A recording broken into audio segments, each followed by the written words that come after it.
एक लड़की की नई नई शादी हुई थी। पति पत्नी में छोटी छोटी बातों को लेकर अक्सर नोकझोंक होती रहती थी। लड़की को लगता था कि उसका पति उससे प्यार ही नहीं करता। धीरे धीरे दोनों के बीच गलतफहमियां इतनी बढ़ गई कि लड़की के घरवाले उसे अपने साथ ले गए और कुछ समय बाद दोनों का तलाक हो गया। कुछ महीनों बाद लड़की की दूसरी शादी हो गई। शुरुआत में सब कुछ ठीक चला, लेकिन जल्द ही हालात बदलने लगे। पति और सास ने उसे तंग करना शुरू कर दिया।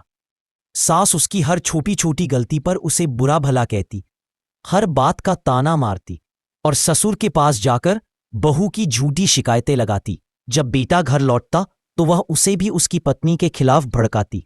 पति और सास मिलकर अक्सर उसकी बेइज्जती करते, उसके मायके वालों को गालियां देते और उसके परिवार को कोसते।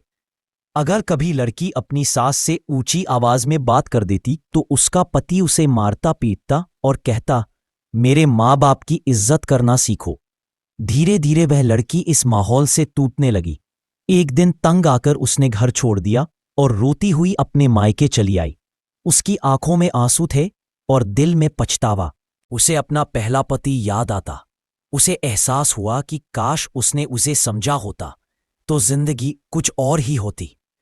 उसे इस नए और बेरहम इंसान को नहीं सहना पड़ता। उसने फोन पर अपने पहले पति को सब कुछ बताया। उसकी बात सुनकर पहला पति शांत आवाज में बोला, आज भी मैं तुम्हारा इंतजार कर रहा हूं।